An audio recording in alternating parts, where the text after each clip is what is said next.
Hi hello friends, ನಮಸ್ಕಾರ ಎಲ್ಲರಿಗೂ. Welcome back my YouTube channel. So friends, ಇವತ್ತಿನ ಬ್ಲಾಗ್ನ start ಮಾಡ್ತಾ ಇದ್ದೀನಿ.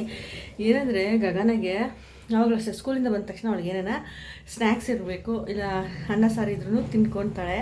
ಇವತ್ತು ನಾನು ಏನೂ ಮಾಡಿಲ್ಲ, ನಾನು ರೆಸ್ಟ್ ಮಾಡಿಬಿಟ್ಟಿದ್ದೆ. ಸೊ ಏನೂ ಮಾಡಿಕೊಟ್ಟಿಲ್ಲ, ಅದಕ್ಕೆ ಅವಳು ತುಂಬ ಫೀಲ್ ಮಾಡ್ಕೊತಾ ಇದ್ಲು. ಸೊ ಅದಕ್ಕೆ ಹೀಗೆಲ್ಲೋ ಹೋಗಿದ್ದಾಳೆ. ಸೊ ಬಂದ ತಕ್ಷಣ ಅವಳಿಗೆ ಇಷ್ಟ ಆಗಿರೋವಂಥದ್ದು ಮಾಡಿಡೋಣ ಅಂತ ಅಂದ್ಬಿಟ್ಟು ರೆಸಿಪಿನ ಎಲ್ಲ ಫುಲ್ ಪ್ರಿಪೇರ್ ಮಾಡ್ತಾಯಿದ್ದೆ. ಅದಕ್ಕೆ ಅಡುಗೆ ಮನೆಯಿಂದನೇ ಬ್ಲಾಗ್ನ ಸ್ಟಾರ್ಟ್ ಮಾಡ್ತಾಯಿದ್ದೀನಿ. ಏನಪ್ಪ ಅದು ಅಂತಂದರೆ, ಬನ್ನಿ ರೆಸಿಪಿ ನೋಡಿ, ಮಕ್ಕಳಿಗೆ ಇಷ್ಟ ಆಗುತ್ತೆ. ಮತ್ತು ಹೀಗೆ ಲೈಟಾಗಿ ಏನಾರು ತಿನ್ನಬೇಕು ಅಂತಂದಾಗ ಈ ರೆಸಿಪಿ ಮಾಡಿಕೊಂಡ್ರೆ ಚೆನ್ನಾಗಿರುತ್ತೆ. ಸೊ ಬನ್ನಿ ಇವತ್ತಿನ ಬ್ಲಾಗ್ನ ಸ್ಟಾರ್ಟ್ ಮಾಡೋಣ. ಇಷ್ಟ ಆಗಿದ್ರೆ ಪ್ಲೀಸ್ ಒಂದು ಲೈಕ್, ಶೇರ್, ಕಮೆಂಟ್, ಸಬ್ಸ್ಕ್ರೈಬ್ ಮಾಡ್ಕೊಳ್ಳಿ. ಮತ್ತು ನನ್ನ ಚಾನಲ್ಗೆ ಸಪೋರ್ಟ್ ಮಾಡಿ. ನಿಮ್ಮ ಅನಿಸಿಕೆ ಅಭಿಪ್ರಾಯಗಳನ್ನು ಕಮೆಂಟ್ ಸೆಕ್ಷನಲ್ಲಿ ತಿಳಿಸಿ, ಓಕೆನಾ?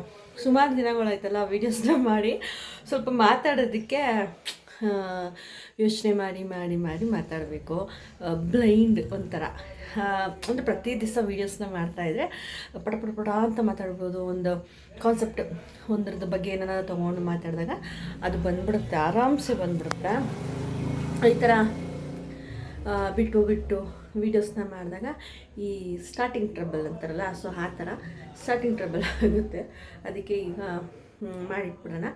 ಈಗ ಬಂದು ತಿಂದ್ಬಿಟ್ಟು ಟ್ಯೂಷನ್ಗೆ ಹೋಗಲಿ ಅಂತ ಅಂದ್ಬಿಟ್ಟು ರೆಡಿ ಮಾಡ್ತಾಯಿದ್ದೀನಿ.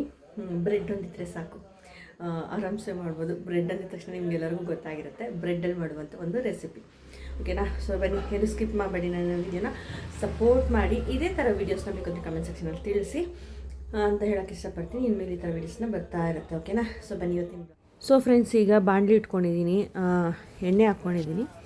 ಸೊ ಎಣ್ಣೆ ಕಾಯಬೇಕು ಚೆನ್ನಾಗಿ. ಕಾದಾದ್ಮೇಲೆ 2 ಈರುಳ್ಳಿ ತೊಗೊಂಡಿದ್ದೀನಿ. ನಾವು ಏನೇ ಅಡುಗೆ ಮಾಡೋದು ಹೈ ಫ್ಲೇಮಲ್ಲಿ ಇಟ್ಕೊಬಾರ್ದು, ಮೀಡಿಯಮ್ ಫ್ಲೇಮಲ್ಲಿ ಇಟ್ಕೊಂಡು ಹುರ್ಕೊಬೇಕಾಗತ್ತೆ. ಯಾಕಂದರೆ ಒಳಗಡೆ ಇರುವಂಥದ್ದೆಲ್ಲ ಚೆನ್ನಾಗಿ ಬೇಯುತ್ತೆ, ಅದಕ್ಕೋಸ್ಕರದಿಂದ. ಸೊ ಈಗ ಈರುಳ್ಳಿ ಎಲ್ಲ ಹಸಿ ವಾಸನೆ ಹೋಗೋವರೆಗೂ ಚೆನ್ನಾಗಿ ನಾವು ಫ್ರೈ ಮಾಡ್ಕೊಬೇಕಾಗತ್ತೆ. ಯಾಕಂದರೆ ಈರುಳ್ಳಿ ಎಲ್ಲ ಚೆನ್ನಾಗಿ ಬೆಂದಾಗೇ ಚೆನ್ನಾಗಿರೋದು, ಹಸಿ ವಾಸನೆ ಎಲ್ಲ ಹೋಗಬೇಕು.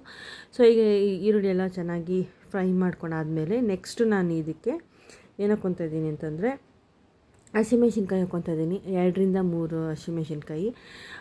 ನಾವು ಹೇಗೆ ಮಾಡ್ಕೊತೀವೋ ಅದ್ರ ಮೇಲೆ ಡಿಪೆಂಡು. ನಾನು ಇಲ್ಲಿ ಒಂದು 4 ಸ್ಯಾಂಡ್ವಿಚ್ಗಾಗುವಷ್ಟು ಮಾಡ್ತಾಯಿದ್ದೀನಿ. ಮತ್ತು 1 ಟೊಮೆಟೊ ತೊಗೊಂಡಿದ್ದೀನಿ. ಟೊಮೆಟೊ ಎಲ್ಲ ಫುಲ್ಲು ಮೆತ್ತಗಾಗಬೇಕು. ಸೊ ಅಲ್ಲಿವರೆಗೂ ನಾವು ಎಣ್ಣೆಯಲ್ಲಿ ಚೆನ್ನಾಗಿ ಫ್ರೈ ಮಾಡ್ಕೊಬೇಕಾಗತ್ತೆ. ಸೊ ಟೊಮೆಟೊ, ಈರುಳ್ಳಿ ಇದೆಲ್ಲ ಚೆನ್ನಾಗಿ ನಾವು ಫ್ರೈ ಮಾಡ್ಕೊಂಡು ಆದಮೇಲೆ ನೆಕ್ಸ್ಟ್ ಇದಕ್ಕೆ ಒಂದು ಚಿಕ್ಕದೊಂದು ಕ್ಯಾರೆಟ್ ಹಾಕ್ಕೊಂಡಿದ್ದೀನಿ, ಚೆನ್ನಾಗಿರುತ್ತೆ ಅಂತ ಅಂದ್ಬಿಟ್ಟು. ಕ್ಯಾರೆಟು ಅಷ್ಟೇ ಒಂದು 2 ರಿಂದ 3 ನಿಮಿಷ ನಾವು ಫ್ರೈ ಮಾಡ್ಕೊಬೇಕಾಗತ್ತೆ. ಸೊ ಫ್ರೈ ಮಾಡ್ಕೊಂಡು ಆದಮೇಲೆ ಒಂದು ಸ್ವಲ್ಪ ಅರಿಶಿನ ಹಾಕ್ಕೊತಾ ಇದ್ದೀನಿ. ಸೊ ಅರಿಶಿನ ಎಲ್ಲ ಚೆನ್ನಾಗಿ ಫ್ರೈ ಮಾಡಿ ನೆಕ್ಸ್ಟ್ ನಾನು ಇದಕ್ಕೆ ರುಚಿಗೆ ಬೇಕಾಗಿರೋಂಥ ಉಪ್ಪು ಮತ್ತು ಚಿಲ್ಲಿ ಪೌಡರು ಮತ್ತು ಗರಂ ಮಸಾಲ ಪೌಡರು, ಸೊ ಇಷ್ಟು ಹಾಕ್ಕೊಂಡು ಇದು ಒಂದು 2 ರಿಂದ 3 ನಿಮಿಷ ಎಣ್ಣೆಯಲ್ಲಿ ಚೆನ್ನಾಗಿ ಫ್ರೈ ಮಾಡ್ಕೊಬೇಕು. ಯಾಕಂದರೆ ಏನೇ ಒಂದು ಹಾಕಿದ್ರೂ ಅಷ್ಟೇ ಒಂದು 2 ನಿಮಿಷ ಮಿಕ್ಸ್ ಮಾಡಿ ಫ್ರೈ ಮಾಡ್ಕೊಳೋದು ತುಂಬ ಟೇಸ್ಟಿಯಾಗಿ ತುಂಬ ಚೆನ್ನಾಗಿರುತ್ತೆ. ಸೊ ಈಗ ಇದು ರೆಡಿ ಆಯಿತು, ಆನಿಯನ್ ಸ್ಟಫಿಂಗ್ ಎಲ್ಲ ರೆಡಿ ಆಯಿತು. ನೆಕ್ಸ್ಟ್ ಇದಕ್ಕೆ ಹೆಂಚಿಟ್ಕೊಂಡು ಬಟರ್ನ ಸಪೋಸ್ ಬಟರ್ ಇಲ್ಲ ಅಂದರೆ ನೀವು ಎಣ್ಣೆ ಹಾಕ್ಕೊಬೋದು, ಇಲ್ಲ ತುಪ್ಪ ಇದ್ದರೆ ತುಪ್ಪ ಹಾಕ್ಕೊಬೋದು, ಏನಿದ್ರೆ ಅದನ್ನು ಹಾಕ್ಕೊಂಡು ಮಾಡ್ಕೊಬೋದು. ಈ ಥರ ಬ್ರೆಡ್ನ ತೊಗೊಂಡು ಒಂದು ಸ್ವಲ್ಪ ಎಲ್ಲ ಸ್ಪ್ರೆಡ್ ಮಾಡ್ತಾಯಿದ್ದೀನಿ. ಬಟರೆಲ್ಲ ಸ್ವಲ್ಪ ಬ್ರೆಡ್ನ ರೋಸ್ಟ್ ಮಾಡ್ಕೊಬೇಕಾಗತ್ತೆ. ಮಕ್ಕಳಿಗೆ ತುಂಬ ಚೆನ್ನಾಗಿರುತ್ತೆ. ಯಾರು ವೆಜಿಟೇಬಲ್ಸ್ ತಿನ್ನಲ್ಲ ಮಕ್ಕಳು ಅನ್ನೋರಿಗೆ ಈ ಥರ ನಾವು ಬೇರೆ ಏನಾನ ಬಟಾಣಿ, ಬೀನ್ಸು ಇದನ್ನು ಸಹ ಈ ಥರ ಆನಿಯನ್ ಜೊತೆಲಿ ಫ್ರೈ ಮಾಡಿಕೊಂಡು ವೆಜಿಟೇಬಲ್ ಸ್ಯಾಂಡ್ವಿಚ್ಚು ಸಹ ಮಾಡಿಕೊಡ್ಬೋದು. ನಾನು ಜಸ್ಟ್ ಕ್ಯಾರೆಟು ಟೊಮೆಟೊ ಹಾಕ್ಕೊಂಡಿದ್ದೆ ಅಷ್ಟೇ.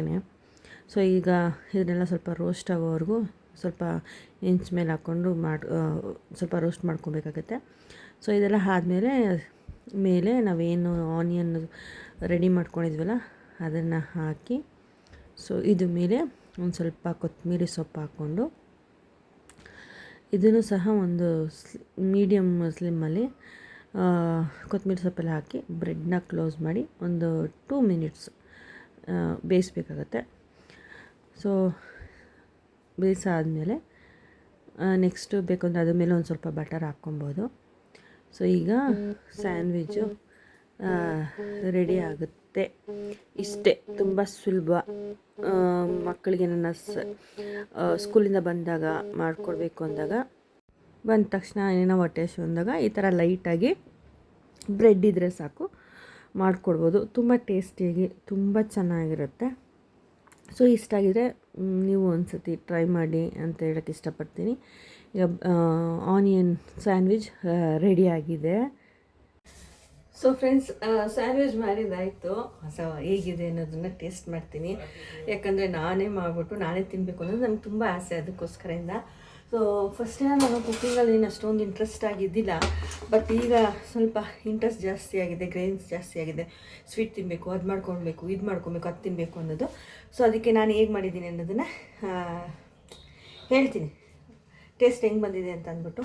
ಸೊ ಈಗ ಒಂದು ತೊಗೊಂಡಿದ್ದೀನಿ, ಮಾಡಿದ್ದು ಟೇಸ್ಟ್ ಮಾಡಿ ಹೇಳ್ತೀನಿ ಹೇಗಿದೆ ಅಂತ ಅಂದ್ಬಿಟ್ಟು. ಚೆನ್ನಾಗಿದ್ದರೆ ನೀವು ಮಾಡ್ಕೊತೀನಿ, ಓಕೆನಾ?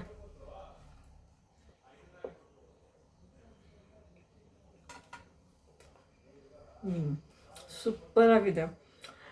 ಅದೇನೋ ಗೊತ್ತಿಲ್ಲ ನನಗೆ, ಇತ್ತೀಚೆಗೆ ಆ ಫುಡ್ ಟ್ರೈ ಮಾಡಬೇಕು, ಈ ಫುಡ್ ಟ್ರೈ ಮಾಡಬೇಕು, ಮಾಡ್ಕೊಂಡು ತಿನ್ನಬೇಕು ಅನ್ನೋದು ತುಂಬ ಆಸೆ. ಫಸ್ಟೆಲ್ಲ ನಾನೇನು ಅಷ್ಟೊಂದು ಫುಡ್ಡಿ ಅಲ್ಲ. ಮೊದಲೆಲ್ಲ ನನ್ನ ಊಟದ ವಿಷಯದಲ್ಲಿ ಯಾವುದೋ ಒಂದು ಹೊಟ್ಟೆ ತುಂಬಿದ್ರೆ ಸಾಕು ಅನ್ನೋ ಲೆಕ್ಕಾಚಾರಕ್ಕೆ ನಾನು ಊಟ ಮಾಡ್ತಾಯಿದ್ದು. ಬಟ್ ಈಗ ಇತ್ತೀಚೆಗೆ ಒನ್ ಮಂತಿಂದ ಅದು ತಿನ್ನಬೇಕು, ಇದು ತಿನ್ನಬೇಕು ಅನ್ನೋದು ಜಾಸ್ತಿ ಆಸೆ ಆಗಿಬಿಟ್ಟಿದೆ. ಅದಕ್ಕೆ ಇನ್ಮೇಲೆ ನನಗೋಸ್ಕರ ನಾನು ಅಡುಗೆ ಮಾಡಿಕೊಂಡು ತಿನ್ನೋಣ, ಆ ವಿಡಿಯೋಸ್ನ ನಿಮ್ಮ ಜೊತೆ ಶೇರ್ ಮಾಡೋಣ. ಸೊ